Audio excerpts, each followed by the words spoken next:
Interesting. وہ مسکراتے ہوئے اس روم سے نکل کر اسی روم کے ساتھ بنے باقی کے 3 دروازوں کو دیکھنے لگی تھی اور پھر اس بڑے سے روم کے ساتھ والے روم میں داخل ہوئی تھی۔ یہ روم بھی کافی بڑا تھا۔ دروازوں کے سامنے ایک دوسرے سے تھوڑے تھوڑے فاصلے پر 2 بیڈ پڑے تھے۔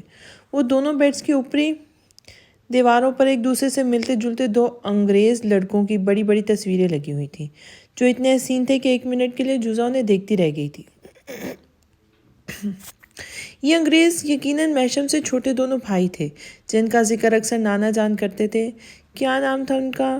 ہاں، میشم اور موصف، یعنی یہ روم ان دونوں کا تھا۔ یہ سوچتے ہوئے وہ ان کے روم سے نکلی اور ان کے برابر والے روم میں چلی گئی تھی۔ یہاں بھی دروازے کے بالکل سامنے ایک ساتھ قدرے فاصلے پر 3 بیڈ پڑے ہوئے تھے جنہیں دیکھ کے وہ ہولے سے مسکرا دی تھی۔ یہ روم یقیناً ان 3 بدماشوں کا تھا جن کی پکس اس نے ماما کے پاس دیکھی تھی۔ ماما بتاتی تھی کہ وہ تینوں ایک جیسی صورتوں والے ان کے کزنز پلس دیور اسی کی عمر کے ہیں۔ وہ جوزا سے بس 1 مہینے بڑے تھے اور ٹرپلٹ تھے، یعنی تینوں بے صبرے ایک ساتھ ہی اس دنیا میں آدم کے تھے۔ تینوں بلا کے شرارتی اور ایک سے بڑھ کر ایک حسین تھے۔ ماما بتاتی تھی وہ جوزا کو بچپن میں بہت پریشان کرتے تھے۔ وہ اس کی چیزیں چھین کر کھا جاتے تھے یا کھیل کے دوران کبھی اس کی پونیاں کھینچ کر تو کبھی اسے دھکے مار کر بھاگ لیتے تھے۔ ایسے میں میشم ہی تھا جو روتی ہوئی جوزا کو گود میں اٹھا کر پیار کرتا اور ان تینوں گلابی خرگوشوں کو مختلف موصف اور میشم کے ذریعے ڈھونڈ نکالتا۔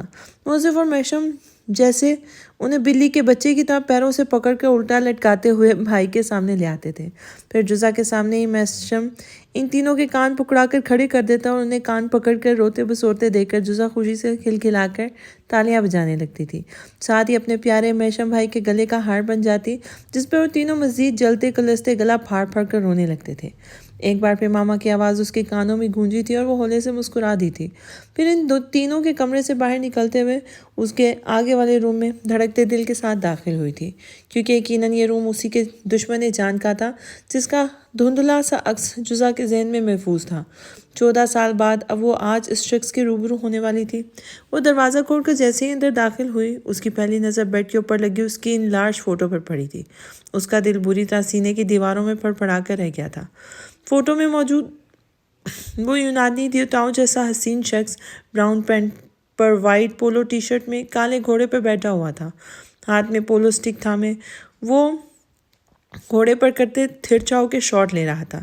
سر پر گولڈن براؤن پی کیپ اور آنکھوں میں لگے بلیک بڑے سے گوگلز اتنے خوبصورت بنا رہے تھے کہ جوزا کتنے ہی لمحے ساکت و جامن سی حسین قدرت کے اس حسین شاہکار کو دیکھتی رہ گئی تھی اور دل سے اس بات کی قائل ہو گئی تھی کہ میشم ابراہیم خوبصورتی اور وجاہت کا دوسرا نام تھا۔ اس نے اپنی زندگی میں اتنا حسین مرد نہیں دیکھا تھا اور اس حسین مرد کو بنا مانگے ہی اللہ نے اس کا مقدر بنا دیا تھا۔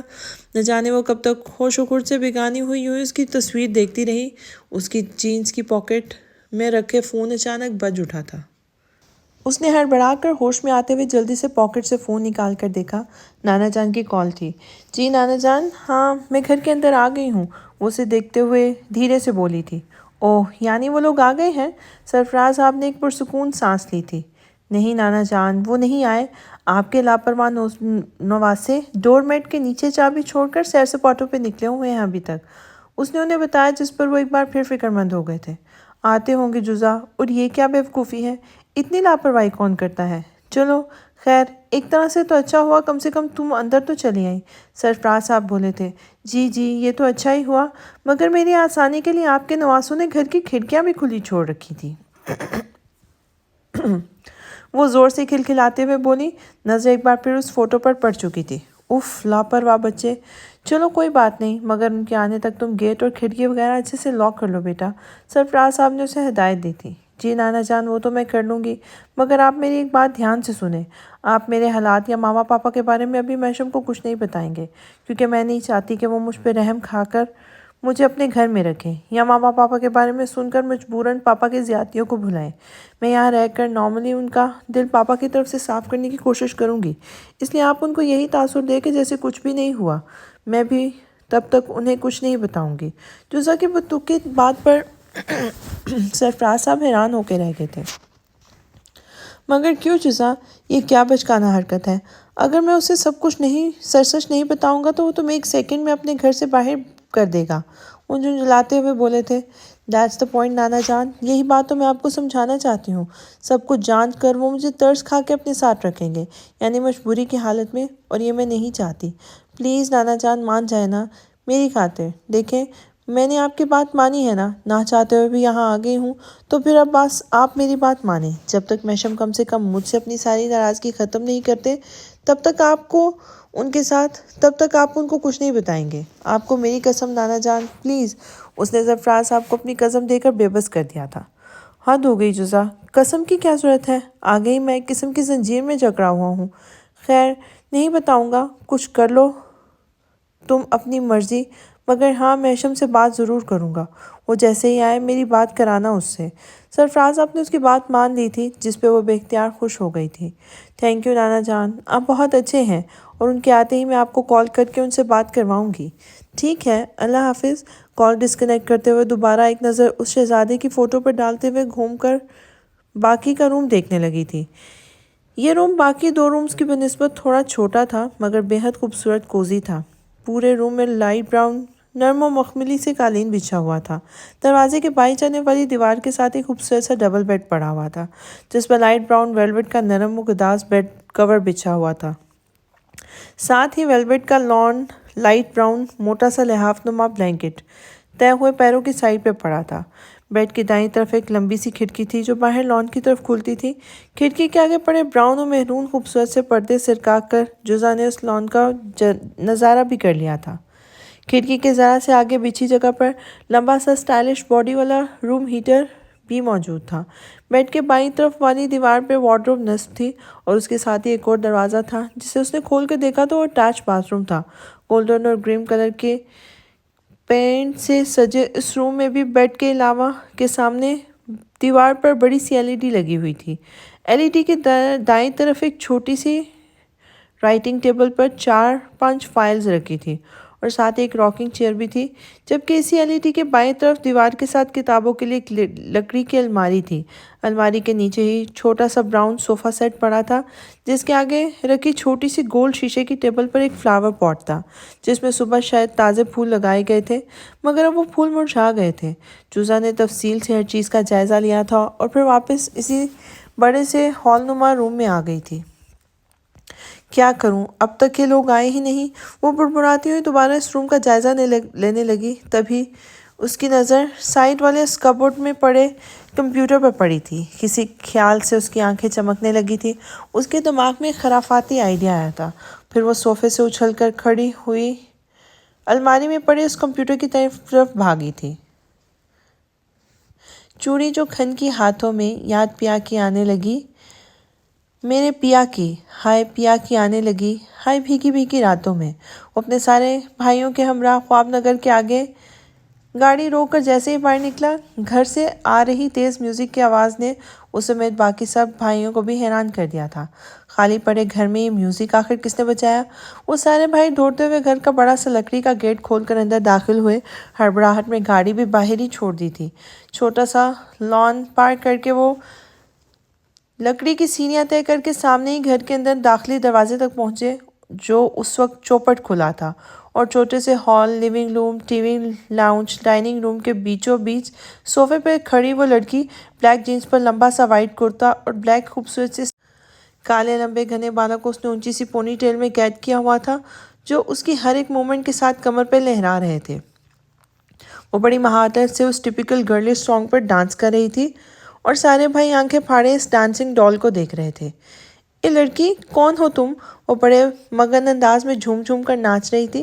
جب اس دھارتی آواز پر ڈانس کا سٹیپ لیتی وہ اسی اینگل پر رک گئی تھی جیسے کسی نے اس ڈانسنگ ڈال کی بیٹری نکال دی ہو، اور پھر وہ جلدی سے پلٹ کر دروازے پہ کھڑے ASP محشم ابراہیم اور اپنے سارے دیوروں کو دیکھ کر مزے سے مسکراتی ہوئی نیچے اتری تھی۔ السلام علیکم مائی ڈیئر ہبی، پہچانا نہیں مجھے؟ I am Jaza Mohsham Ibrahim, your innocent and sweet wife. Jaza نے صوفے سے کود کر اپنا ہاتھ آگے بڑھا کر کہا تھا۔ اس کے تعارف پر سامنے کھڑے محشم کو بڑی زور کا جھٹکا لگا تھا، مگر لمحے کے 1000ویں حصے میں خود کو کمپوز کرتا وہ غصے سے کھولتا ہوا آگے بڑھا تھا اور زور سے اس کے ہاتھ کو جھٹک کر سائڈ کیا تھا۔ واٹ ربش! کون سی وائف؟ کیسی وائف؟ ابھی کے ابھی دفعہ ہو جاؤ میرے گھر سے، وہ غصے سے دھاڑتے ہوئے بولا تھا، ساتھ ہی جھپٹ کے اس کا ہاتھ بھی پکڑ کے اسے باہر کر دینا چاہتا تھا، مگر اتنی میں تیزی سے جزا نے دوسرے ہاتھ سے اپنے بالوں سے ہیئر پین نکال کر زور سے اس کی نوک اس دیوہیکل شخص کے ہاتھ میں چبوئی تھی اور جھٹکے سے اپنا ہاتھ اس کے ہاتھ سے واپس کھینچا تھا۔ مائی wild arrogant and سڑو Habib, mister ہیشم ابراہیم، میں آپ کے ساتھ اس گھر میں رہنے آئی ہوں، یہاں سے دفع ہونے نہیں۔ وہ دونوں ہاتھ اپنے سینے پہ باندھتے ہوئے دل جلانے والی مسکراہٹ سے اسے دیکھتے ہوئے بولی تھی، جس کی بالی ووڈ ایکٹرز جیسی سفید چٹی شکل، گولڈن براؤن لیئرز والے بال جو اس وقت جیل سے سیٹ کیے ہوئے تھے، گہری چاکلیٹ براؤن چمکدار آنکھیں اور مسکولر بیلٹ اس کی اصلیت ظاہر کرنے کو کافی تھی کہ دیسی نہیں بدیسی بلکہ حرف آخر میں انگریز تھا۔ وہ سارے بھائی اپنے امریکن عیسائی باپ کی شکل کے تھے۔ اچھا، تو تم اب اس کافر کے ایک غیر مسلم شخص کی اولاد کے ساتھ اس کی بیوی بن کے رہنے کو آئے ہو؟ بھولو مت کہ میرا باپ ایک کٹر عیسائی تھا اور تمہارے باپ نے اسی بنا پر مجھے خلا کا نوٹس بھی بھیجا تھا۔ اب تو تمہارے غیرت مند مسلم باپ نے اپنی بیٹی کو بنا رخصت کے میرے یعنی کافر کی اولاد کے گھر کیسے بھیج دیا؟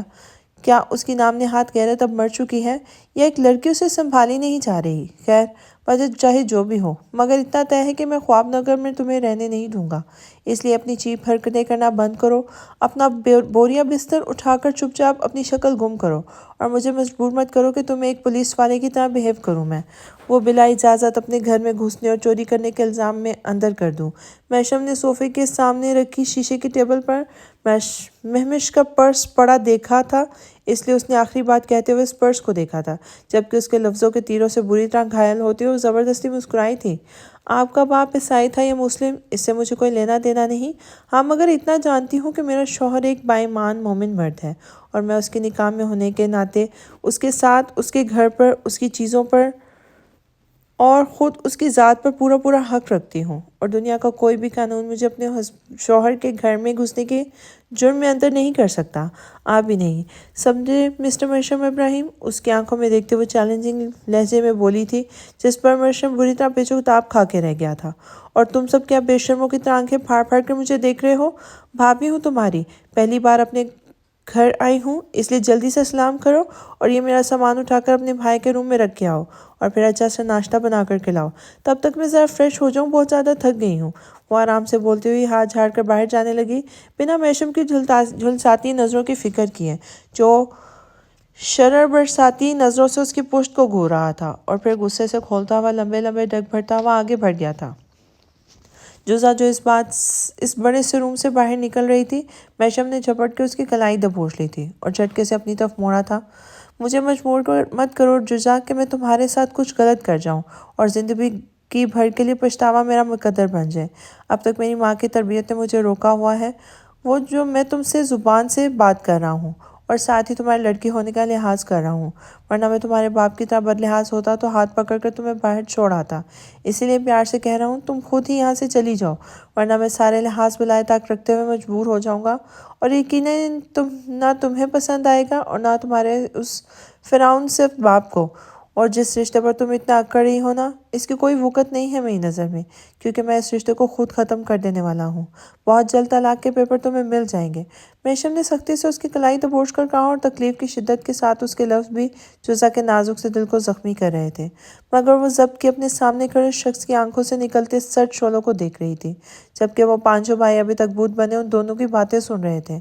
میں یہاں سے کہیں نہیں جاؤں گی محشم، کیونکہ اس گھر پہ میرا بھی حق ہے، اتنا ہی حق ہے جتنا آپ کا ہے۔ یہ حق آنی نے دیا تھا مجھے، انہوں نے رشتہ جوڑا تھا جس میں آپ کی مرضی بھی شامل تھی۔ کیا آپ پانی کے جوڑے رشتے کو توڑ سکتے ہیں؟ اگر توڑ سکتے ہیں تو توڑ دیں، ابھی کے ابھی توڑ دیں، دے دیں مجھے طلاق، آپ کے سامنے کھڑی ہوں میں، وہ اس کی آنکھوں میں دیکھتی چیلنجنگ انداز میں بولی تھی، اور یہ تو وہاں کھڑا ہر بندہ جانتا تھا کہ وہ اپنی ماں سے دیوانگی کی حد تک محبت کرتا ہے۔ یہ شخص آج تک ان کے ہاتھوں سے کی گئی اپنے گھر کی سیٹنگ تک نہیں بدل سکا، تو ان کے ہاتھ کا جڑا رشتہ کیسے توڑ دے گا؟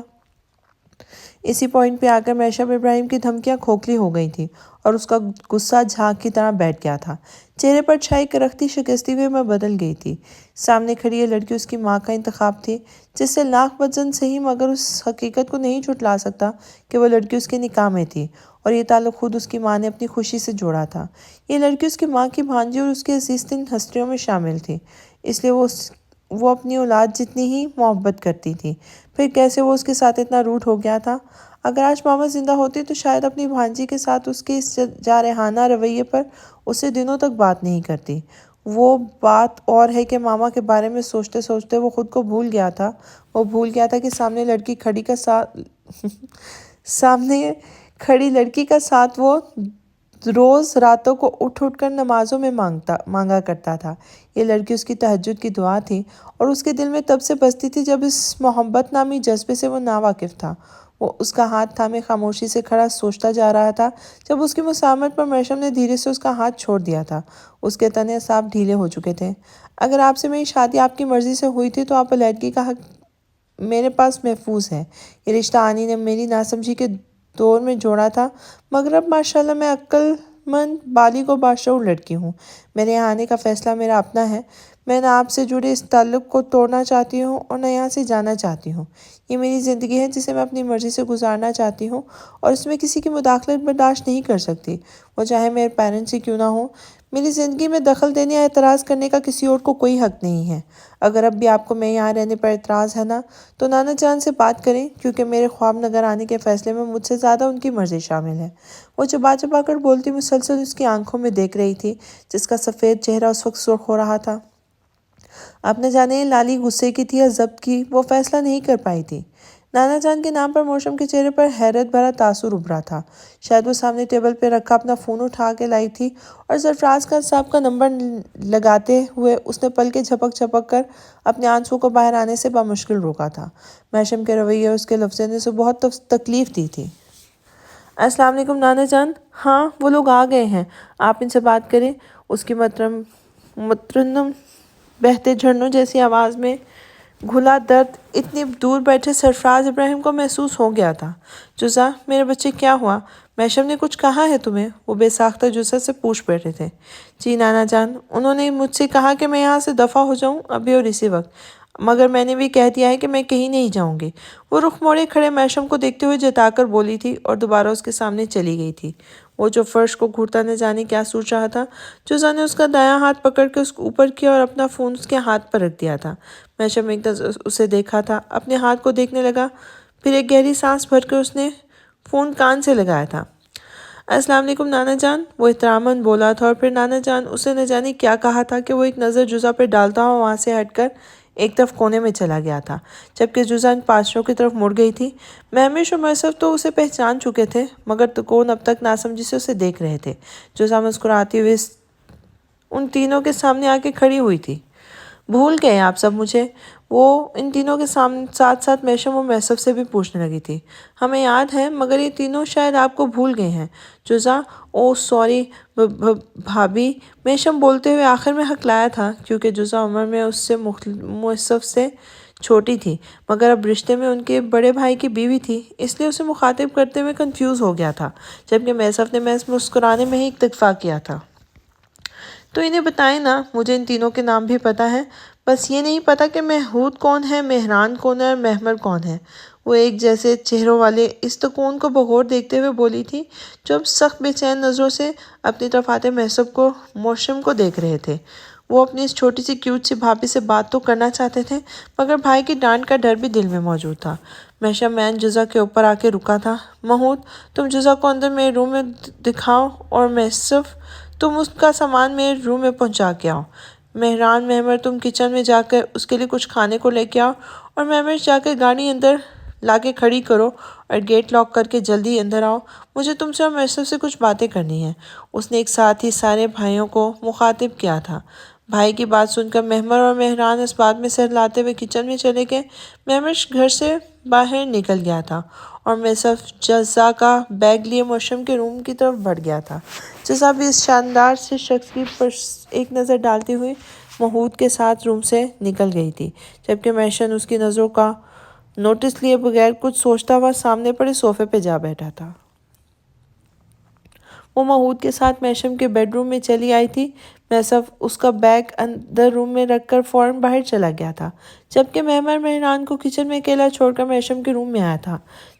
جزا ریلیکس ہو کے صوفے پر بیٹھ گئی تھی، جبکہ محمود اور مہمان ایک دوسرے کو دیکھتے ہوئے جزا کے سامنے جا کے کھڑے ہوئے تھے۔ وہ سوالیہ نظر سے انہیں دیکھنے لگی تھی۔ کچھ کہنا ہے؟ وہ ان دونوں کے چہرے پر پہلی بے چینی محسوس کر سکتی تھی۔ آپ ہماری کزن ہیں، مگر نانا اور بھائی نے ہمیں کبھی بھی نہیں بتایا کہ ہماری کوئی کزن بھی ہے، اور نہ صرف کزن بلکہ بھابھی۔ مطلب آپ اپنے بھائی سے شادی کی ہوئی ہے؟ میمر کو بھائی کی شادی شدہ ہونے کی خبر سن کر جہاں دل میں خوشی ہوئی تھی، وہاں اسے دکھ بھی کھایا جا رہا تھا کہ وہ جو اپنے بھائی کی شادی کے نہ جانے کب سے خواب دیکھ رہا تھا۔ اس ریڈی میڈ بھابھی نے اچانک سے خواب نگر میں انٹری مار کر اس کے نکے نکے خوابوں پر پانی کی بجائے پیٹرول پھینک کر آگ لگا دی تھی، جبکہ جزا ان کے لٹکے ہوئے چہروں کو دیکھ کر بمشکل اپنی مسکراہٹ روک پائی تھی۔ مہران بھی ہاتھ میں ٹرے تھامے کمرے میں داخل ہوتے بھائی کی بات سن چکا تھا۔ نہ تو تمہیں کس بات پہ اعتراض ہے بتاؤ، اپنے بھائی کی شادی شدہ ہونے پر یا اس بات پر کہ شادی مجھ سے ہوئی ہے؟ اس نے ممر کو مصنوعی انداز میں آنکھیں دکھاتے ہوئے پوچھا تھا۔ تو نہیں بھابھی، ایسی بات نہیں ہے، مجھے بھائی کی آپ سے شادی پر کوئی اعتراض نہیں ہے، بلکہ میں تو بے حد خوش ہوں کہ اتنی انوسینٹ کیوٹ اور خوبصورت سی بھابھی بیٹھے بٹھائے مل گئی۔ بس مجھے حیرت اس بات پہ ہے کہ بھائی تو لڑکیوں کے نام سے بھی 100 فٹ دور بھاگتے ہیں، پھر آپ سے شادی کیسے کر لی؟ وہ اس کی یہ بے وفائی بھی نہیں بھول سکتے تھے کہ انہوں نے کبھی بتایا ہی نہیں کہ وہ شادی شدہ ہیں۔ بھائی نے اپنی شادی کی خبر چھپا کر ہمیں دھوکہ دیا ہے۔ وہ تو نہ آپ آتی نہ ہمیں پتہ چلتا کہ ہم ایک عدد کزن کے ساتھ ریڈی میڈ بھابھی بھی رکھتے ہیں۔ مہمر کے ریڈی میڈ بھابھی والے الفاظ پر جزا نے اسے گھور کر دیکھا تھا۔ حد ادب لڑکے، بڑے بھابھی کو ایسے الٹے سیدھے ناموں سے بلایا جاتا ہے کیا؟ مانا کہ بچپن میں تمہاری میری دوستی رہ چکی ہے، مگر اب میں تمہاری بڑی بھابھی ہوں، اس لیے ماں بدولت سے عزت سے بات کی جائے۔ اور تمہارے بھائی بہت گھنے ہیں، انہوں نے تمہیں یہ بھی نہیں بتایا ہوگا کہ ہماری شادی ان کی مرضی سے ہی ہمارے بچپن میں ہوئی تھی، جب تم تینوں اور میں 5 سال کے تھے اور میشم 13 سال کے تھے، اس لیے تم لوگ کو اتنا دھیان نہیں ہوگا، مگر میرے دل و ذہن میں تو ماما کے سوا نانا جان نے بھی بچپن سے آج تک یہ بات اچھے سے بٹھا دی تھی کہ میں میشم کی بیوی ہوں اور بڑے ہونے کے بعد مجھے رخصت ہو کے آنی کے خواب نگر جانا ہے۔ اب بھی نانا جان مجھے اپنی طرف سے رخصت کر دیا ہے، کیونکہ میشم نانا جان کے یہاں آتے جاتے نہیں ہیں اور نانا یہاں آ نہیں سکتے، اس لیے انہوں نے بیچ کا راستہ نکالا اور مجھے یہاں بھیج دیا۔ جزا نے مزے لیتے ہوئے مہران کا لایا ہوا کیک کھانا شروع کر دیا تھا۔ وہ تینوں حیرت سے آنکھیں پھاڑے جزا کو دیکھ رہے تھے۔ ریلی بھابھی، آپ بھائی کی پسند ہیں، یعنی بھائی ہر لڑکی سے نہیں چڑھتے؟ مہران نے جزا کے لیفٹ سائڈ والے صوفے پہ بیٹھتے ہوئے پوچھا تھا۔ ہاں، مجھ سے تو وہ بہت محبت کرتے تھے۔ میری ماما بتاتی تھی کہ میشم میری وجہ سے نہ صرف تم تینوں کو بہت ڈانٹتے تھے، بلکہ مجھے مارنے اور میری چیزیں چھیننے پر پنش بھی کرتے تھے، اور تو وہ سارا دن مجھے گود میں لیے گھوما کرتے تھے۔ جزا نے اب کیک کے ساتھ ساتھ دوسری پلیٹ میں رکھی نمکوں پر ہاتھ صاف کرنا شروع کر دیا تھا۔ بھائی نے آپ کے معاملے میں ہم سے بچپن سے غداری کی ہے؟ اب کی بار محمود منہ لٹکا کے بولا تھا۔ اب دے لے کر کمپٹیشن بھابھی کو بڑا آیا تھا بیچارہ بھائی کی وائف کو کمپٹیشن دینے والا۔ آئی چیلنج کہ تو بری طرح ہار جائے گا، کیونکہ بھائی اب تجھے حاشیے پر بٹھانے والے ہیں۔ مہمر تڑاک کر محمود کا مذاق اڑاتے ہوئے انداز میں بولا تھا، جبکہ جزا اسے ناسمجھی سے دیکھنے لگی تھی۔ کیسا کمپٹیشن؟ جزا نے مہمر سے پوچھا تھا۔ کچھ نہیں بھابھی، وہ بس ایسے ہی۔ آپ بتائیں کیک کیسا بنا ہے؟ آج بھائی کا برتھ ڈے ہے، تو میں نے اور موصف بھائی نے رات کو ہی ان کے لیے گھر میں کیک بنایا تھا، اور آج ہم سب اسی خوشی میں ان کے ساتھ باہر گئے تھے۔ مہمر نے دوبارہ کیک کھاتی جزا سے پوچھا تھا، جس کا منہ تک جاتا ہاتھ پل بھر کو رکا تھا، مگر وہ پھر سے دوبارہ نارمل ہوئی تھی۔ کیک تو بہت اچھا بنا ہے، مگر اپنی خوشی میں اتنی لاپرواہی دکھائی تم لوگوں نے کہ ڈور میٹ کے نیچے گھر کی چابی رکھ گئے، کھڑکیاں کھلی چھوڑ گئے اور پیسوں سے بھرا اپنا پرس بھی کچن میں یوں ہی چھوڑ دیا۔ اس کی وجہ سے تمہارے بھائی نے مجھے چور کہا۔ سوچو اگر میری جگہ کوئی اور آ جاتا تو؟ پھر پتہ چلتا تمہارے بھائی کو کہ چوری کیا ہوتی ہے۔ بڑے آئے مجھے چور کہنے والے، جزا نے منہ بناتے ہوئے کہا تھا۔ مہمر اور محمود تو جزا کے ساتھ ہی نیچے قالین پر بیٹھ گئے تھے، اس کی بات پر خجل ہو گئے تھے۔ بھابھی، وہ میری غلطی تھی، مجھے مہوش بھائی نے اپنے پرس دے کر گاڑی میں آنے کو کہا تھا، اور جب میں روم میں پہنچا تو مصرف بھائی تیار ہو رہے تھے۔ انہوں نے کہا ان کے سر میں بہت درد ہے تو جانے سے پہلے ان کے لیے چائے بنا دوں، اس لیے میں نے پرس لے کے کچن میں رکھا ہے، اور چائے بنانے کے دوران پرس کچن میں ہی بھول گیا تھا۔ پھر بھائی نے تیار ہوتے ہوئے جانے کی جلدی مچا دی تو ہم جلدی میں یوں ہی چلے گئے۔ محمود نے خجالت سے سر کھجاتے ہوئے کہا تھا، اچھا تو مہمش بھائی نے اپنا پرس مانگا نہیں تم سے بعد میں؟ اور وہ ڈور میٹ کے نیچے چابی کیوں رکھی تھی؟ جوزا نے اب کی بار دونوں کو دوبارہ گھورتے ہوئے بولی تھی۔ مانگا تھا نا، مگر میں نے کہا میں بھول آیا ہوں اندر ہی۔ پھر بھائی نے انہیں منع کر دیا کہ پرس کی کیا ضرورت ہے، وہ ساتھ ہیں تو مہمش بھائی کو اپنے پرس کی کیا کرنا ہے، اسی لیے ہم ایسے ہی بنا پرس کے چلے گئے تھے۔ اور یہ ڈور میٹ کے نیچے چابی رکھنے کی عادت ہمیں شروع سے ہے، کیونکہ ہم سب گھر آنے جانے کی ٹائمنگ ایک دوسرے سے مختلف ہوتی ہے نا۔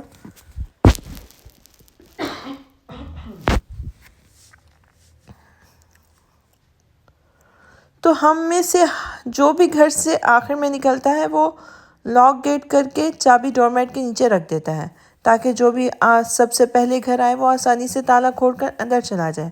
اور اصل میں بھابھی، ہم نے الگ الگ چابیاں بھی بنوائی تھیں، مگر ہم میں سے کوئی چابی کا دھیان نہیں رکھتا۔ کئی بار تو میں ہی گم کر چکا ہوں، اس لیے بھائی کے سجیشن پر ہم ڈور میٹ کے نیچے چابی رکھنے لگے۔ اب تو یہ عادت اتنی پختہ ہو گئی ہے کہ کل بھی مہران عقل مند نے عادت کے مطابق گیٹ لاک کر کے چابی ڈور میٹ کے نیچے رکھ دی تھی، مگر مان گئے آپ کی عقل کو کہ آپ نے بالکل صحیح جگہ سے چابی ڈھونڈ نکالی۔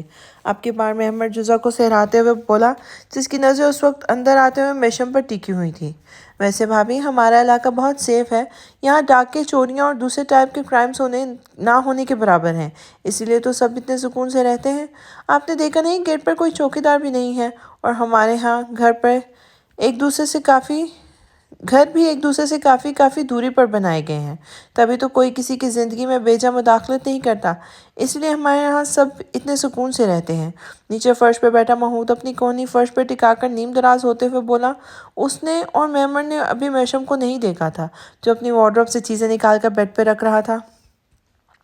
بچوں، اب رات بہت ہو گئی ہے، اٹھو اور سونے جاؤ، صبح کالج بھی جانا ہے تم لوگ سب نے۔ اور ہاں میمر، گھر کی کھڑکی دروازے اچھے سے چیک کر لینا، ہمارا علاقہ کوئی اس دنیا سے الگ نہیں، دوسرے پلانٹ پر نہیں ہے جو یہاں چور چکے نہیں آ سکتے۔ اب جاؤ، صبح فجر میں اٹھانے آؤں گا تم سب کو۔ وہ ہنوز اپنا سامان وارڈروب سے نکالتا ہوا مصروف سے انداز میں بولا تھا۔ جوزا نے نوٹ کیا تھا کہ بھائیوں سے بات کرتے اس کا لہجہ کتنا نرم ہو جاتا تھا، جبکہ جوزا کے ساتھ ابھی بھی اس کا بیہیو کتنا انسلٹنگ تھا۔ وہ اس کی یہ چور و چکوں والی بات تو جوزا کو بری طرح چبھی تھی۔ اس نے گھور کر اس بدتمیز شخص کو دیکھا تھا، جبکہ بھائی کی آواز سنتے ہی محمود اپنی جگہ سے سپرنگ کی طرح اچھل کر کھڑا ہوا تھا۔ مہران نے بھی اپنی جگہ سے اٹھتے ساتھ جوزا کے سامنے رکھی ٹرے اٹھائی اور محمر محمود کے ساتھ باہر نکل گیا تھا۔ میں چور نہیں ہوں مسٹر مشم ابراہیم، وہ آپ کے بھائیوں کی لاپرواہی تھی۔ محمود نے مجھے بتایا کہ وہ مہمش بھائی کا پرس کچن میں بھول گیا تھا، میں ان کے روم سے اٹھا کر نہیں لائی تھی۔ اس نے مصروف سے میشم کو گھور کر دیکھا اور ساتھ ہی پلکیں جھپک جھپک کر اپنے آنسوؤں کو روکا تھا۔ وہ وارڈروب کا ایک کونا خالی کر چکا تھا۔ میں نے آپ کو ابھی کچھ نہیں کہا جزا، اس لیے فضول بحث سے بہتر ہے اپنا سامان ادھر سیٹ کر لیں۔ میشم نے لمحہ بھر کو رک کر اپنے سامنے غصے سے خود کو گھورتی جزا کو دیکھ کر کہا، پھر دوبارہ اپنے کام میں لگ گیا تھا۔ اب اپنا سامان وارڈروب کے دوسرے حصے میں سیٹ کر رہا تھا۔ اب مزید بھی کچھ کہنے کی کسر رہ گئی ہے، سب کے سامنے جی بھر کے ذلیل تو کر چکے ہیں، پتہ نہیں نانا جان کو بھی کیوں یہ غلط فہمی لاحق ہے کہ ان کے نواسے جیسا شریف انسان اس پوری دنیا میں اور کوئی نہیں ہے۔ وہ منہ بنا کے بولتی اپنا بیگ اٹھا کر وارڈروب کے پاس لے آئی تھی۔ میشم نے اس بار کوئی جواب نہیں دیا تھا، خاموشی سے اپنے کام میں لگ گیا تھا۔ جوزا نے اپنا بیگ کھول کر سارے کپڑے وارڈروب میں سیٹ کرنے لگی تھی۔ اب بس کچھ پرسنل ضرورت کی چیزیں رہ گئی تھیں جنہیں سٹپٹا کر دیکھتے اس نے فوراً بیگ بند کر دیا تھا اور کنکھیوں سے اپنے سائیڈ میں موجود میشم کو دیکھنے لگی جو اب وارڈروب میں منہ دیے کھڑا تھا۔ وارڈروب کے جس حصے میں جوزا اپنا سامان رکھا تھا وہ اتنا بڑا نہیں تھا کہ وہ بڑے سے ٹریولنگ بیگ کو یوں ہی اندر ڈال دیتی، اس لیے صبر سے میشم کے ہٹنے کا انتظار کرنے لگی تھی جو اندر گھسا نہ جانے کون سے چھپے خزانے ڈھونڈنے میں مگن تھا۔ اگر آپ کا کام ہو گیا ہو تو ذرا یہاں سے ہٹ جائیں، مجھے یہاں کچھ ضروری کام ہے۔ جب کافی دیر میشم ویسے ہی کھڑا رہا تو وہ جھنجھلا کر آخر کار بور ہی اٹھی تھی، محشم نے چونکتے ہوئے گردن موڑ کر ناسمجھی سے اسے دیکھا تھا۔ فکر مت کریں، چوری نہیں کرنی، بس اپنا کچھ سامان رکھنا ہے اندر جو آپ کی موجودگی میں نہیں رکھ سکتی، اس لیے تھوڑی سی پرائیویسی چاہیے۔ وہ دوبارہ تڑک کر بولی، جبکہ محشم کو بار بار اس کی ایک ہی بات ریپیٹ کرنے پر اچانک غصہ آ گیا تھا، اس لیے وہ اسے گھورتا ہوا اس کے سامنے آ کے کھڑا ہوا تھا۔ اگر آپ کو میرے ساتھ رہنا ہے تو ایک بات اپنے دماغ میں اچھی طرح بٹھا لیں جزا، کہ مجھے اس طرح کا ایٹیٹیوڈ بالکل پسند نہیں ہے۔ میرے بھائی بھی میرے سامنے کوئی بات کرنے سے پہلے 100 بار سوچتے ہیں، کیونکہ وہ میرا غصہ جانتے ہیں۔ تو آج سے بات دھیان میں رکھیے گا کہ اپنی اس کینچی جیسی زبان کا استعمال میرے سامنے بہت سوچ سمجھ کے کیا کریں، کیونکہ بد زبانی سے مجھے شدید قسم کی چڑ ہے اور زیادہ زبان چلانے والوں پر بہت جلدی غصہ آ جاتا ہے، اور ساتھ میں میرے دماغ کا میٹر بری طرح گھوم کر رہ جاتا ہے۔ تب میں کسی کی نہیں سنتا بلکہ سامنے والے کا منہ توڑ دیا کرتا ہوں، اس لیے آئندہ کے لیے بی کیئرفل، اور اگر ایسا نہ ہوا تو نتائج کی ذمہ دار آپ خود ہوں گی۔ بعد میں مجھے شکایت مت کیجیے گا۔ وہ غصے سے جزا کا بازو دبوچتے ہوئے سرد لہجے میں بولا تھا۔ اس کے سرد الفاظ اور سنگین لہجے کے ساتھ جزا کے ہاتھوں پر اس کی گرفت بے حد سخت تھی۔ تبھی وہ جو کب سے اس کی باتیں لاپرواہی سے سن کر ٹالتی جا رہی تھی، اچانک سے اس کی آنکھوں سے آنسو بہہ نکلے تھے۔ اس نے شکایتی نظروں سے اپنے سامنے کھڑے اس سنگ دل شخص کو دیکھا تھا، جبکہ وہ اسے روتا دیکھ کر اچانک خاموش ہو گیا تھا۔ بالکل ساکت و جامد سا بس روتی ہوئی جزا کو دیکھے جا رہا تھا، پھر دھیرے سے اس کا بازو چھوڑتے ہوئے اپنے کپڑے لے کر باتھ روم میں چلا گیا تھا۔ جبکہ اس کے جاتے ہی جزا کے ضبط کا بند بھی ٹوٹ گیا تھا۔ وہ نیچے گھٹنوں کے بل بیٹھتے ہوئے پھوٹ پھوٹ کر رو رہی تھی۔ یہ حالات اسے کس موڑ پر لے آئے تھے؟ ایک مہینے سے وہ کس بری طرح آزمائشوں کی بھٹی میں جل رہی تھی۔ اولاد کے لیے ماں باپ کا سایہ کتنا ضروری ہوتا ہے، یہ اسے اس پورے مہینے میں اچھی طرح پتہ چل چکا تھا۔ اس کے ماما پاپا، پیارے ماما پاپا، اس سے کیا بچھڑے تھے؟ پوری دنیا اس کی دشمن بن بیٹھی تھی۔ اس کی ماما، جنہوں نے اسے عام ماؤں کی طرح ڈانٹ ڈپٹ نہیں کی تھی، کسی بھی کام کے لیے روکا ٹوکا نہیں تھا، اور اس پہ اپنی جان نچھاور کرنے والے پیارے بابا، جو اسے والہانہ محبت کرتے تھے، ہر صبح اسے دیکھے بنا اپنے آفس نہیں جاتے تھے، اس کے منہ سے نکلنے سے پہلے اس کی ہر فرمائش پوری کر دیا کرتے تھے۔ وہ دونوں عزیز ترین ہستیاں آج اس کے پاس نہیں تھیں۔ اس کے پاس سوائے نانا جان کے کوئی ایسا رشتہ بھی نہیں بچا تھا جس سے وہ اپنا دکھ سکھ کہہ سکتی۔ کوئی ایسا ہاتھ نہیں تھا جو اس کے آنسو پونچھ کر اسے تسلی دلاسا دینے کے لیے اس کے ساتھ ہوتا، مگر اب وہ مزید اپنی وجہ سے اپنے بوڑھے نانا کو تکلیف نہیں دینا چاہتی تھی، اسی لیے اب بھی اپنے آنسو خود پر ہی پونچھتی اٹھ کھڑی ہوئی تھی، اور جلدی جلدی اپنا سامان وارڈروب میں کپڑوں کے ساتھ رکھ کر بیگ کو ایک سائڈ کھڑا کر دیا تھا، اور خود رات کے لیے اپنا ایک آرام دہ نائٹ سوٹ نکال لیا تھا جو پیٹ تک آتی ویلویٹ کی پنک ٹاپ اور پنک ویلویٹ کے پاجامے پر مشتمل تھا، اور ساتھ ہی اس نے محشم کی موجودگی کی وجہ سے میرون وولن کا خوبصورت سا نرم مخملی سکارف بھی نکال لیا تھا۔ تبھی محشم بھی باتھ روم سے باہر آ گیا تھا۔ وائٹ کلر کے کرتا شلوار پر بلیک سویٹر پہنے وہ نظروں کو ٹھٹکا دینے کی حد تک خوبصورت لگ رہا تھا، مگر وہ بھی جزا تھی۔ اس نے اس سنگ دل شخص پر ایک سرسری سی نگاہ نہیں ڈالی تھی، اور اپنے کپڑے پکڑے باتھ روم میں چلی گئی تھی۔ محشم کے وارڈروب کے دونوں پٹوں پر اوپر سے نیچے تک بڑے بڑے خوبصورت سے دیدہ زیب مرر لگے تھے، اور سائڈ پر ایک اونچی سی ٹیبل کے نیچے سٹول رکھا تھا۔ ٹیبل پہ ہیئر برش، مختلف قسم کے perfumes, body spray, hair spray, gel وغیرہ رکھے تھے۔ محشم نے بال بنائے اور اپنے کپڑے اندر لے جاتی جزا کی پیٹھ کو بغور دیکھا تھا، ساتھ ہی درد کی ایک لہر اس کے اندر اٹھی تھی، اور آنکھوں کے سامنے اس کے برستے ہوئے نین کٹورے چلے آئے تھے۔ اس نے بے ساختہ خود کو ڈھیر ساری ملامت کی تھی، پھر ٹیبل کے ڈراز سے جائے نماز اور اپنی ٹوپی نکال کر عشاء کی نماز ادا کرنے کھڑکی کے پاس چلا آیا تھا، اور جب نہا کر واپس روم میں آئی تھی تو محشم کو خشوع و خضوع سے نماز میں مشغول دیکھ کر ایک لمحے کو حیران ہوئی تھی۔ پھر ٹیبل کے نیچے سے سٹول کھینچ کر بیٹھتے ہوئے وہ ہیئر برش سے اپنے بال سلجھاتے ہوئے مسلسل سوچوں کا شکار تھی۔ اس کے لمبے گھنے بال شولڈرز تک فیدر کٹنگ میں کٹے ہوئے تھے، اس کے بعد نیچے ہی وی شیپ میں کٹے ہوئے تھے۔ اس نے کٹنگ 4-5 مہینے پہلے کروائی تھی۔ اب تو شولڈر تک کٹے بال اتنے لمبے ہو گئے تھے کہ کٹے ہوئے بالوں کی لٹیں اب چہرے سے بھی نیچے جھولنے لگی تھی، اور وی شیپ بھی بگڑ کے اب یو بن گئی تھی۔ اس نے سارے بال سلجھا کر گردن موڑ کر پیچھے دیکھا تھا، وہ ہنوز نماز میں مصروف تھا۔ بندوں کا دل دکھا کر رب کو راضی کیا جا رہا ہے، کڑ کر سوچتی ہوئی وہ بیڈ پہ جا کے بیٹھ گئی تھی۔ تھکاوٹ اتارنے کے لیے وہ نہا تو لی تھی، مگر اب سخت سردی سے دانت بج رہے تھے، اوپر سے گیلے بال سامنے ٹیبل پر پڑے ڈرائر پر بھی نہیں دکھا تھا جس سے وہ بال سکھا لیتی، اس لیے اسی وقت اسے ایک گرما گرم گرم کافی کی سخت ضرورت تھی، مگر یہ گھر اس کا ہوتے ہوئے بھی اس کا نہیں تھا۔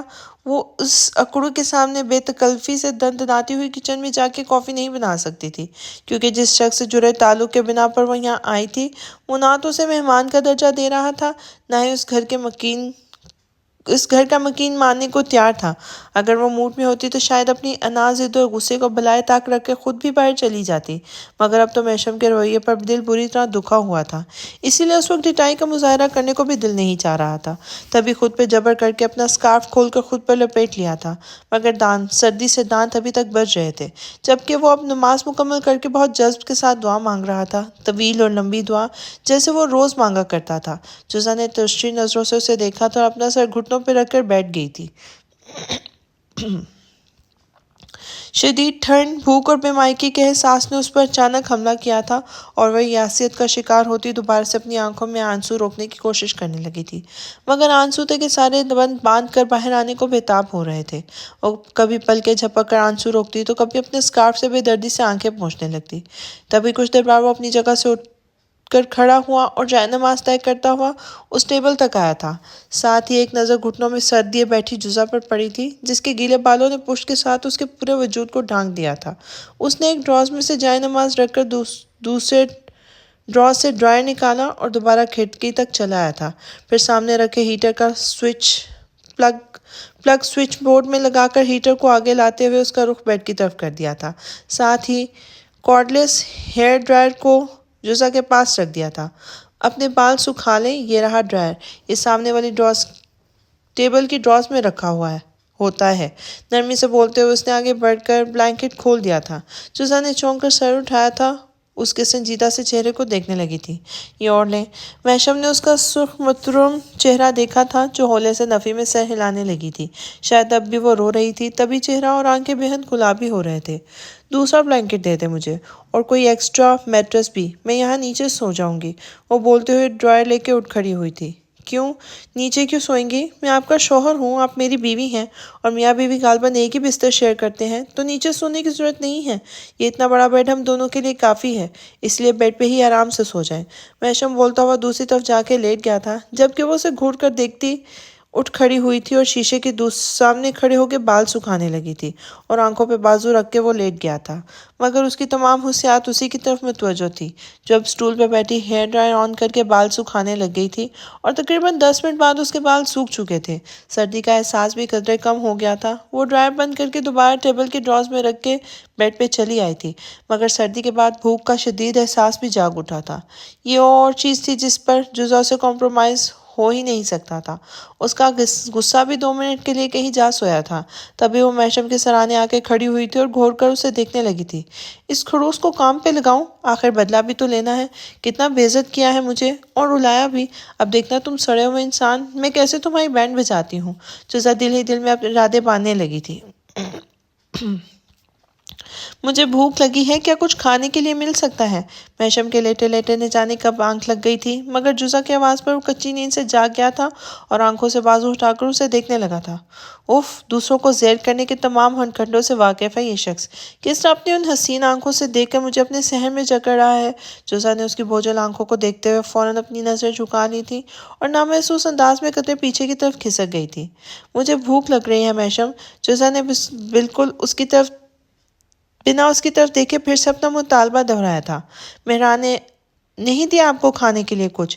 میشم نے خود پر سے بلینکٹ ہٹاتے ہوئے حیرت سے اسے پوچھا تھا۔ بس کیک دیا تھا اور نمکو، لیکن مجھے کھانا ہے، آج میں نے لنچ بھی نہیں کیا رستے میں، مجھ سے کچھ نہیں کھایا جاتا، اس لیے مجھے اب بھوک لگ رہی تھی۔ اینڈ آئی نیڈ پراپر میل، اس نے میشم کو خاص طور پہ جتایا تھا۔ میشم نے اسے ایک نظر دیکھتے ہوئے بات میں سر ہلایا اور اٹھ کھڑا ہوا تھا۔ پورے روم ہیٹر نے اچھا خاصا گرم کر دیا تھا، اور اتنی کڑکتی ٹھنڈ میں بھی سخت نیند کے وقت اپنے نرم گرم بستر سے نکلنا بھی کسی عذاب سے کم نہیں تھا۔ کام کرنا تو دور، اپنی جگہ سے ہلنے کا بھی دل نہیں چاہ رہا تھا، مگر جوزا کی بے وقت کی بھوک نے اسے اٹھنے پر مجبور کر دیا تھا۔ وہ دروازہ کھول کر باہر جانے لگا، پھر کچھ سوچتے ہوئے اچانک رکا تھا۔ جوزا، یہاں آپ اور میں ہی اکیلے نہیں ہیں، میرے سارے بچے بھی اس گھر میں ہیں، اور وہ بلا جھجک جب دل چاہتا ہے میرے روم میں چلے آتے ہیں۔ اب وہ آپ کی وجہ سے ایسا نہیں کریں گے، مگر پھر بھی احتیاط اچھی چیز ہے۔ میں آپ کے لیے کھانا لاتا ہوں، تب تک آپ چینج کر لیں۔ وہ اسے دیکھ کر نرمی سے بولا تھا۔ شاید کچھ دیر پہلے والے اپنے رویے اور اس کے رونے کا احساس تھا، اس لیے اس بار اس کا لہجہ کافی نرم تھا۔ جبکہ اس کے بات پر جزا نے مڑ کر سر سے پاؤں تو خود کو آئینے میں دیکھا تھا اور پھر حیرت سے میشم کو دیکھنے لگی تھی۔ میرے پاس رات میں پہننے والے سبھی ڈریس اسی طرح کے ہیں، باقی جینز اور کرتے ہیں جیسے ابھی کچھ دیر پہلے پہنا ہوا تھا، اور صحیح تو ہے یہ کپڑے، کیا برائی ہے ان میں؟ وہ منہ بنا کے بولی تھی، جس پر میشم نے بغور اسے سر سے پاؤں تک دیکھا تھا۔ پنک ٹاپ حالانکہ اس کے پیٹ تک تھا، اس نے اس کے پورے جسم کو کور کیا ہوا تھا، مگر اس ٹاپ کا گلا بہت لمبائی میں کندھوں تک پھیلا ہوا تھا، اور ٹاپ کی فٹنگ اتنی سی تھی کہ اس کے جسم کے نشیب و فراز اسے صاف ظاہر ہو رہے تھے، اور یہی حال پجامے کا تھا۔ پنک کلر کے پجامے کی فٹنگ تھائی سے لے کر نیچے پنڈلیوں تک تھی۔ ٹاپ اونچی ہونے کی وجہ سے ٹانگوں کی شیپ اسے صاف دکھائی دے رہی تھی، اور پجامے کی لمبائی اتنی شارٹ تھی کہ اس کی گلابی اور سفید سے ڈول پنڈلیوں کو ڈھکنے سے قاصر تھی۔ میشم اس کا مکمل جائزہ لے کر ایک گہری سانس بھرتے ہوئے سر جھٹک کے رہ گیا تھا۔ جزا، ان کپڑوں میں برائی ہی برائی ہے، تبھی کہہ رہا ہوں کیونکہ مجھے لگ رہا ہے کہ کپڑے آپ نے شاید 10-11 سال کی عمر میں خریدے ہوں گے، جن کا استعمال آپ ماشاءاللہ اب بھی بڑی فراق دلی سے کر رہی ہیں، اس لیے آپ کے جسم کو چھپانے کے بجائے ظاہر کرنے کا کام بخوبی کر رہے ہیں، اور میں نہیں چاہتا کہ اس حلیے میں آپ میرے بچوں کے سامنے جائیں۔ بہرحال آپ کے کپڑوں کا مسئلہ بھی صبح حل ہو جائے گا، تب تک آپ یہ اسکارٹ چھوڑ کر خود پر کوئی بڑی سی چادر لے لیں۔ اور اب اپنے وارڈروب تک چلا آیا تھا اور اپنی ہی بڑی سی ایک لائٹ براؤن کلر کی شال نکال کر اس کو تھما دی تھی، جبکہ جزا اس کے 10-12 سال والی بات پر کھول کر رہ گئی تھی۔ فی الحال تو یہ اوڑھ لیں، اور جب تک خود کو کور کرتا ہوا کوئی لباس نہ پہن لیں، روم سے باہر جانے کی ضرورت نہیں ہے۔ اگر کوئی مناسب لباس نہ ملے تو آج جو کپڑے پہن کے آئی تھی وہی کپڑے پہن لیجیے گا، مگر ساتھ میں اس چادر کو لازمی لیجیے گا۔ دوپہر تک میں آپ کے لیے مناسب کپڑے لے آؤں گا۔ وہ بولتا ہوا باہر نکل گیا تھا۔ کھڑوس، وہ کلس کر زیر لب بڑبڑاتی بیڈ پر ہی بیٹھ گئی تھی۔ وہ آج جب ہوٹل میں ڈنر کرنے گئے تھے، وہاں کی کڑاہی اور بریانی بہت ٹیسٹی ہوتی تھی، اس لیے سب بچوں کے کہنے پر میشم نے صبح کے لیے بریانی، تکے اور کڑھائی پیک کروائے تھے، ساتھ ہی گاجر کا حلوہ بھی تھا۔ وہ ساری چیزیں گرم کر کے ٹرے میں سیٹ کرتا ہوا روم میں چلا آیا تھا۔ جزا بیڈ پہ میشم والی جگہ پہ بیٹھی ہوئی تھی، کیونکہ اس طرف ہیٹر تھا۔ اس نے ٹرے لا کر سامنے ٹیبل پر رکھ دی تھی اور خود بیڈ پر جزا والی سائڈ پہ آ کے لیٹ گیا تھا۔ جزا نے اپنے پاس لیٹے میشم کو گھور کر دیکھا تھا۔ ایک تو اسے ٹھنڈ لگ رہی تھی، اوپر سے ٹرے بھی اس نے اتنی دور اور ٹھنڈی جگہ پر لے کر رکھی تھی۔ مجھے گھورنا بند کریں جزا، جا کر کھانا کھا لیں، ٹھنڈا ہو جائے گا، وہ آنکھیں بند کیے بولا تھا۔ جزا سر پٹا کر اپنی جگہ سے اٹھی تھی اور ٹیبل سے ٹرے اٹھا کر بیڈ کے پاس لے آئی تھی اور نیچے قالین پر ہی بیٹھ گئی تھی کہ کم سے کم یہاں ٹھنڈ تو نہیں تھی۔ ٹرے میں زبردست سا کھانا دیکھ کے وہ جیسے کھانے پہ ٹوٹ گئی تھی۔ اس نے سیر ہو کر کھانا کھایا تھا۔ کھانے کے بعد بس ایک ہی کافی ہی کی کسر رہ گئی تھی۔ اس نے کنکھیوں سے دوبارہ میشم کو دیکھا جو کروٹ لیے سو رہا تھا۔ ابھی جزا کو اسے بدلہ لینا بھی تو مقصود تھا، اس لیے وہ دوبارہ سے اس کی سروسز لینے کا ارادہ رکھتی تھی۔ تبھی گلا کھنگا کر دوبارہ بیڈ کے قریب آ کے بیٹھی تھی۔ یہاں میشم اب کروٹ سے لیٹا شاید سو چکا تھا، مگر وہ اتنی آسانی سے تو اسے بخشنے والی نہیں تھی۔ میشم، اس نے زور سے میشم کو آواز دی تھی، جو نیند میں ذرا سا کسمسایا تھا۔ میشم، اب کی بار اس نے دوبارہ آواز دی جب میشم نے نیند سے بوجھل ہوتی آنکھیں کھول کر مڑ کے اسے دیکھا تھا۔ کیا ہوا؟ اس کی آواز گہری نیند کے خمار سے بھاری ہو رہی تھی۔ مجھے ایک کافی چاہیے، جزا نے بیچاری سی صورت بنا کر کہا جب میشم نے پوری آنکھیں کھول کے اسے دیکھا تھا۔ اس وقت کافی کون پیتا ہے جزا؟ پلیز، میں بہت تھکا ہوا ہوں، مجھے سونے دیں۔ اس نے جھنجھلا کر دوبارہ کروٹ لی تھی۔ میشم، میرے سر میں بہت درد ہو رہا ہے، پلیز مجھے بنا دینا کافی۔ آپ نے ان کپڑوں میں مجھے باہر جانے سے بھی منع کیا ہے، ورنہ میں ہی بنا لیتی۔ اب وہ ملتجی لہجے میں بولی تو میشم نے پھر سے پلٹ کر اپنی سرخ آنکھوں سے ایک نظر اس کا چہرہ دیکھا جو اپنی آنکھوں میں معصومیت سے جھپکتی اسے دیکھ رہی تھی۔ مجھے اس طرح مت گھوریں، آپ کو پریشان کرنے کا کوئی شوق نہیں ہے مجھے، مگر میرے سر میں اتنا شدید درد ہے، نیند بھی نہیں آئے گی۔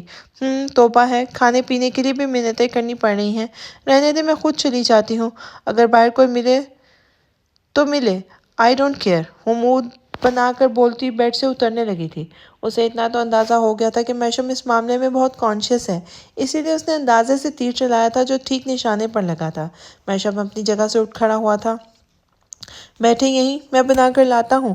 وہ اپنے بیڈ چادر میں قید جزا کو دیکھتے ہوئے اٹھ کھڑا ہوا اور نیچے رکھے خالی برتنوں کی ٹرے اٹھاتا باہر نکل گیا تھا۔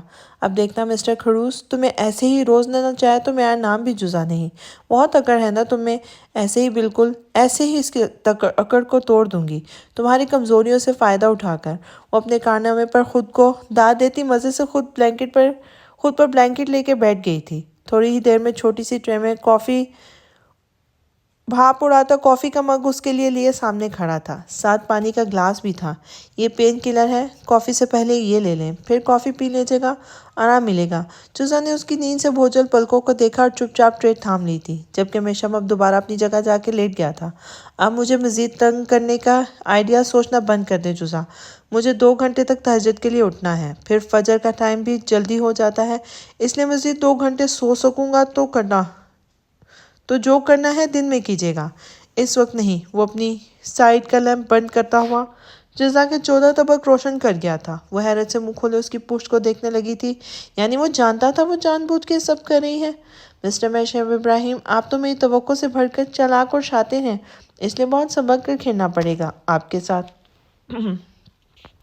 وہ گھونٹ گھونٹ کافی کو حلق میں اتارتے ہوئے اندھیرے میں کروٹ کے بل لیٹی میشم کی پشت کو دیکھتے ہوئے سوچنے لگی تھی، اور کافی ختم کر کے خود بھی بلینکٹ میں ایک طرف ہو کے لیٹ گئی تھی۔ مگر لیٹنے سے پہلے اس نے میشم کی چادر اپنے اسکارف اور تکیوں کے ساتھ رکھے 2 بڑے سائز کوشن کو اپنے اور میشم کے درمیان دیوار کے طور پر ضرور رکھ لیا تھا، اور پھر پرسکون ہو کے آنکھیں مون لی تھی۔ میشم اپنی طرف کا لیمپ آف کر چکا تھا، مگر جزا کی سائیڈ کا لیمپ اب بھی جل رہا تھا، جس سے پورے روم میں خاصی روشنی پھیلی ہوئی تھی۔ جزا کا پیٹ بھر چکا تھا، سردی کا احساس بھی ختم ہو گیا تھا، تو موڈ بھی ہلکا پھلکا ہو گیا تھا۔ ویسے بھی وہ زیادہ دیر تک کسی بات کو سر پہ سوار نہیں رکھ سکتی تھی۔ اسے ابھی آنکھیں موند کر لیٹے کچھ ہی دیر ہوئی ہوگی کہ اچانک سے اسے کچھ یاد آیا۔ موشم، اس نے دوبارہ سے گردن موڑ کر میشم کو آواز دی تھی۔ جزا، اف! میشم کی نیند میں ڈوبی منتبہ آواز سنائی دی تھی۔ میشم، میری بات تو سنیں۔ جزا نے کروٹ لے کر میشم کی پیٹھ کو دیکھا تھا، تبھی وہ بھی پلٹ کر سیدھا ہوا تھا اور گردن موڑتے ہوئے گھور کر جزا کو دیکھنے لگا تھا، جو اب شرارت سے مسکرا رہی تھی۔ Happy birthday to you Mesham! محترم سی آواز پر شرارتی مسکراہٹ لبوں پہ سجائے معصومیت سے بولتی وہ اس وقت اتنی کیوٹ لگ رہی تھی کہ میشم ساکت لیٹا کتنی ہی دیر اسے خاموشی سے دیکھتا رہا، پھر اس کا چہرہ آنکھوں میں بسائے آنکھیں موند گیا تھا۔ جزا کو لگا وہ دوبارہ سو گیا ہے، تبھی منہ بناتے ہوئے سیدھی ہو کر لیٹی اور بلینکٹ منہ تک اوڑھ لیا تھا۔ Thank you. کچھ دیر بعد میشم کی بھاری سی آواز سنائی دی، مگر وہ اگنور کیے سوتی بن گئی تھی۔ اس دن کے بعد سے زارا 2 دن یونیورسٹی نہیں گئی تھی۔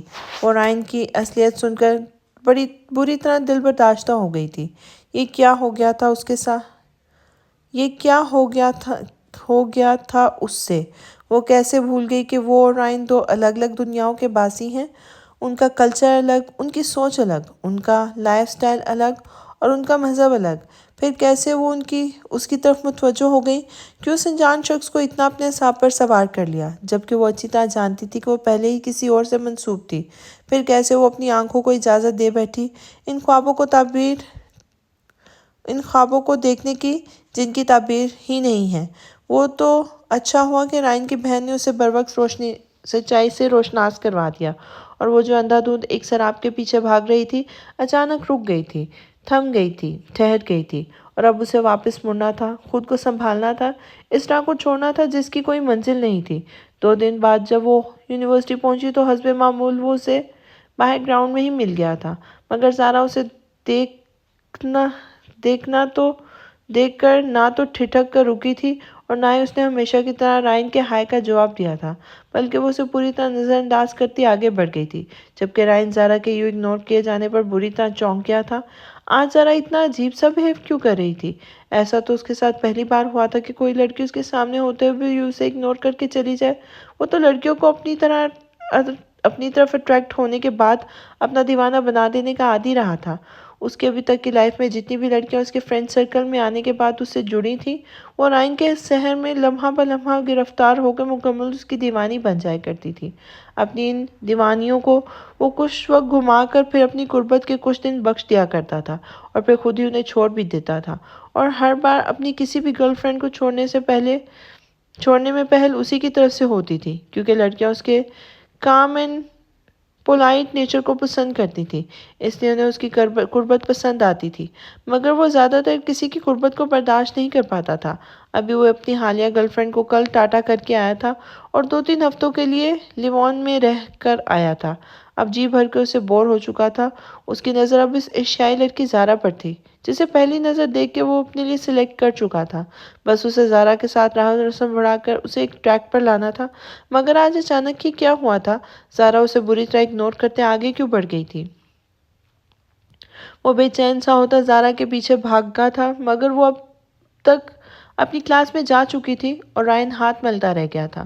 پھر وہ بے چینی سے باہر کوریڈور میں اس کی کلاس ختم ہونے کا ویٹ کرنے لگا تھا، اور جیسے ہی وہ باہر آئی تھی، رائن بے قرار سا ہو کے اس کے سامنے جا کھڑا ہوا تھا۔ کیا بات ہے زارا، آپ مجھے اگنور کیوں کر رہی ہیں؟ میری کوئی بات آپ کو بری لگی ہے؟ وہ اپنے سامنے نظر جھکا کر کھڑی زارا سے پوچھنے لگا، جو دوبارہ اس ساحر کو دیکھ کر اس کے طلسم میں جھڑکنا نہیں چاہتی تھی۔ نہیں، مجھے کچھ برا نہیں لگا، میں آپ سے باتیں کرنے نہیں آتی ہاں، بلکہ پڑھنے آتی ہوں، تو آپ مجھے فی الحال ڈسٹرب مت کریں اور ہٹے میرے راستے سے۔ آدھے گھنٹے بعد میری دوسری کلاس بھی ہے۔ وہ روٹ سے لہجے میں بولتی ہوئی کوئی اور ہی زارا لگ رہی تھی، جو رائن کو دیکھے بنا فرش پر نظر جمائے ہوئے بولتی جا رہی تھی، جبکہ رائن کو اس کے لہجے اور انداز پر زور کا جھٹکا لگا تھا۔ آئی نو کہ آپ پڑھنے آتی ہیں، مگر فری ہونے کے بعد تو ہم بات کر سکتے ہیں۔ آپ مجھے اچھی لگتی ہیں زارا، اور ہم اچھے دوست بن سکتے ہیں۔ اس بار زارا نے سر اٹھا کر غصے سے اسے دیکھا تھا اور اس کی خوبصورت چاکلیٹ براؤن آنکھوں میں دیکھتے ہوئے بولی تھی، مجھے آپ جیسے پلے بوائے سے دوستی نہیں کرنی، کیونکہ آپ کی اور میری سوچوں میں زمین آسمان کا فرق ہے۔ جو کام آپ کی نظر میں جائز ہے وہ میری نظر میں ناجائز ہے، اس لیے ہم نہ اچھے دوست بن سکتے ہیں اور نہ ہی ہمارے درمیان جان پہچان کا کوئی رشتہ بن سکتا ہے۔ اس لیے آپ مجھ سے بھی دور رہیں۔ نہ مجھے آپ کی فرینڈشپ چاہیے اور نہ ہی آپ سے مزید کوئی بات کرنی ہے، کیونکہ کچھ پلوں کو میں بھول گئی تھی کہ میں کون ہوں اور کیا ہوں، مگر اب مجھے سب کچھ یاد آ چکا ہے۔ وہ تلخی سے بولتے ہوئی واپس جانے کے لیے پلٹ گئی تھی، مگر رائن نے اس کا ہاتھ پکڑ کر جھٹکے سے اپنی طرف موڑ لیا تھا۔ اگر آپ کو مجھ سے دوستی نہیں کرنی، مجھ سے شناسائی نہیں رکھنی تھی، تو پہلے ہی دن سب کلیئر کر دینا چاہیے تھا۔ میرا اتنا ٹائم ویسٹ کرنے کی کیا ضرورت تھی؟ اور کل تک تو آپ سب کچھ فراموش کر کے مجھے بس دیکھتی رہتی تھی۔ تب آپ کو یاد نہیں آیا کہ آپ یہاں پڑھنے آئی ہیں؟ کل تک آپ کو میرا آپ سے فرینڈلی ہونا برا نہیں لگ رہا تھا، تو آج ایسا کیا ہو گیا کہ آپ نہ مجھے دیکھنے میں انٹرسٹڈ ہیں اور نہ فرینڈشپ کرنے میں؟ رائن نے دبے دبے غصے میں پوچھا تھا۔ وہ ہاتھ ہے اس شکار کو آسانی سے جانے نہیں دے سکتا تھا، جبکہ سامنے کھڑی یہ لڑکی اسے بری طرح پسند آ چکی تھی، مگر اس دوران وہ بھول گیا تھا کہ وہ لڑکی اس ملک سے نہیں بلکہ ایشیائی تھی، اور دوسری سب سے اہم بات کہ وہ مسلمان تھی۔ زارا نے ایک نظر اپنے ہاتھ کو دیکھ کر اپنے سامنے کھڑے اس وجیح شخص کو دیکھا اور جھٹکے سے اپنا ہاتھ چھڑا کر دوسرے ہاتھ کی شہادت کی انگلی رائن کی آنکھوں کے سامنے لہراتی ہوئی بولی، میرا ہاتھ پکڑنے کی دوبارہ غلطی مت کرنا رائن، اور میں نے کہا نا مجھ سے بھول ہو گئی تھی کہ سب کچھ بھول بیٹھی تھی، مگر مجھے اب سب یاد آ گیا ہے، تو تم مجھے میرے حال پہ چھوڑو اور کوئی دوسری لڑکی ڈھونڈ لو فرینڈشپ کے لیے۔ زارا نے اسے دیکھ کر طنزیہ مسکراتے ہوئے بولی، جبکہ رائن کی برداشت بھی ختم ہو چکی تھی۔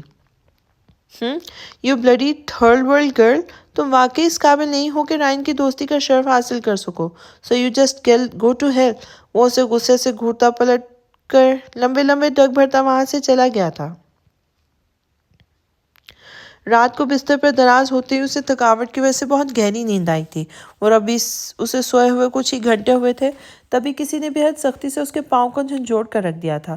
اس نے نیند سے بوجھل ہوتی آنکھوں کو کھول کر چھت کی طرف دیکھا تھا، مگر پھر دھیرے دھیرے سے جیسے اس کا ذہن بیدار ہوا تھا، اس کے کانوں میں میشم کی جھنجھلاتی ہوئی آواز پڑی تھی، جو زور زور سے اسے پکار رہا تھا۔ اس نے ذرا سا بلینکٹ ہٹا کر گردن موڑ کر میشم کی طرف دیکھا تھا، مگر یہ کیا، اس کی دائیں طرف میشم کے بجائے لیمپ کیسے آ گیا؟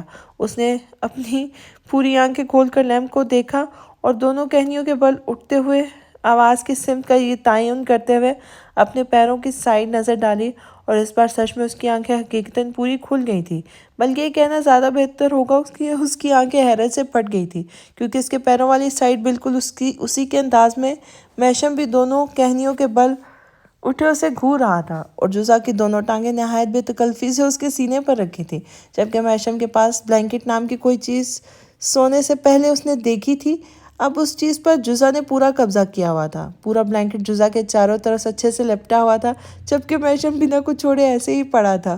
وہ نیند میں نہ جانے کب گھومتی ہوئی محشم کے بیچوں بیچ پہنچ گئی تھی، اور اس نے احتیاط کے لیے جو دیوار اپنے اور محشم کے بیچ بنائی تھی وہ اب ڈھہ چکی تھی، اور دیوار کی اینٹیں بھی اس کے اور محشم کے آس پاس بکھری پڑی تھی۔ جزا کی نیند کھلتے دیکھ کر محشم اس کی ٹانگیں اپنے سینے سے اتار کر بیڈ پہ پٹکتا ہوا اٹھ کھڑا ہوا تھا۔ یہ کیا حرکتیں ہیں ہاں؟ آپ سوتے ہوئے فٹ بال کھیلتی ہیں کیا؟ بیڑا غرق کر کے رکھ دیا آپ نے میری نیند کا۔ رات سے اب تک مجھے 5 سے 6 گھنٹے پرسکون نیند کی ضرورت ہوتی ہے، مگر رات سے آپ نے مجھے پریشان کر کے رکھ دیا ہے۔ سونے سے پہلے بھوک، پھر کافی، اور سونے کے بعد بھی چین نہیں لینے دیتی مجھے۔ کبھی لات ماری تو کبھی گھٹنے، تو کبھی تھپڑ، اور آخر میں پورا بلینکٹ ہی کھینچ لیا۔ آپ نیند میں بھی اتنی بے قابو ہو جاتی ہیں؟ جانتی ہیں آپ مجھ پر چڑھی چلی آ رہی تھی، کتنی ہی بار میں نے اٹھ کے آپ کو پیچھے دھکیلا ہے، پوری رات 1 منٹ کے لیے بھی سکون سے نہیں سو سکا ہوں میں۔ حد ہوتی ہے کسی بات کی۔ لسن جزا، آج سے آپ یہاں بیڈ پر نہیں سوئیں گی، نیچے میٹرس لگائیں گی اور وہیں سویا کریں گی بس۔ وہ بری طرح اس پہ برس پڑا تھا، جبکہ خجالت سے سرخ چہرہ لیے شرمندہ ہوتی خود بھی بلینکٹ اتار کر بیڈ سے اٹھ کھڑی ہوئی تھی۔ آئی ایم سوری محشم، مجھے بچپن سے اکیلے سونے کی عادت ہے نا، تو میں پورے بیڈ پہ ایسے ہی سوتی ہوں۔ آج پہلی بار کسی کے ساتھ اس طرح بستر شیئر کیا ہے، اس لیے غلطی ہو گئی، معاف کر دے۔ میں نے تو پہلے ہی کہا تھا مجھے نیچے سونے دے، مگر آپ ہی نے میری بات نہیں مانی۔ بٹ ڈونٹ وری، آج سے میں نیچے ہی سو جایا کروں گی۔ وہ چہرہ جھکائے شرمندگی سے بول رہی تھی، جبکہ محشم اس کے ساتھ بستر شیئر کرنے والی بات پر سٹ پٹا کے رہ گیا تھا۔ اس نے بے اختیار زیر لب لال والا گھٹ پھٹتے ہوئے اس کے جھکے سر کو دیکھا تھا۔ میں نے اسی لیے کہا تھا کہ مجھے تب تک آپ کی بے ڈھنگی عادت کا پتہ نہیں تھا، بٹ اب جان گیا ہوں کہ آپ کے ساتھ رعایت کرنا بیکار ہے، آپ اس لائق ہی نہیں ہیں۔ آج کے بعد سے یہاں بیڈ پر میرے پاس سونا تو دور کی بات، اس طرف دیکھنے کی بھی ضرورت نہیں۔ آج رات سے آپ نیچے سوئیں گی، کیونکہ مجھے اپنی نیند بہت پیاری ہے، میں کسی کے ساتھ اس معاملے میں کمپرومائز نہیں کر سکتا۔ وہ بنا کر بولتا ہوا بیڈ روم کی طرف بڑھ گیا تھا، جبکہ جزا کے دل میں اس کی باتوں سے بہت زور کی چوٹ لگی تھی۔ کیا وہ اس قابل بھی نہیں تھی کہ وہ اس بیڈ پہ سو سکتی؟ وہ ڈپڈپائی نظروں سے اس کی پشت کو دیکھتی رہ گئی تھی، جو زور سے باتھ روم کا دروازہ بند کرتا ہوا اندر بند ہو گیا تھا۔ حالانکہ محشم نے بات کسی اور سینس میں کہی تھی، مگر پھر بھی جزا نے اس بات کو دل سے لگا لیا تھا۔ محشم کی زیادتیوں کی لسٹ لمبی ہوتی جا رہی تھی۔ اب بھی وہ دب سے بیڈ پر بیٹھے ہوئے حسرت سے اس نرم و ملائم بستر کو دیکھ رہی تھی، جس پر اسے ایک دن ہی سونا نصیب ہوا تھا، اور آج کے بعد وہ اس سے چھن جانے والا تھا۔ اس نے بستر پہ بکھرا اپنی دیوار کا سامان سمیٹ کے ایک طرف رکھا تھا، اور اٹھ کے کھڑکی کے پاس آ کے کھڑی ہوئی تھی۔ اب اسے یہاں کھڑے ہوئے کچھ دیر ہوئی تھی کہ محشم وضو کر کے باہر آ گیا تھا۔ جزا نے حیرت سے اس کے بھیگے چہرے کی طرف دیکھا تھا، پھر ایک نظر سامنے ٹی وی کے اوپر لگے بڑے سے نمبر کلاک پر نظر ڈالی تھی، جس کے نمبرز چھوٹی چھوٹی آٹومیٹک لائٹ سے اندھیرے میں چمک رہے تھے۔ فجر کا ٹائم ہونے میں ابھی پورا 1 گھنٹہ پڑا تھا۔ کل اس کے سامنے ہی فجر کی اذان ہوئی تھی، اور نانا جان نے نماز بھی اس کے سامنے ہی پڑھی تھی، اس لیے اسے فجر کا ٹائم پتہ چل گیا تھا۔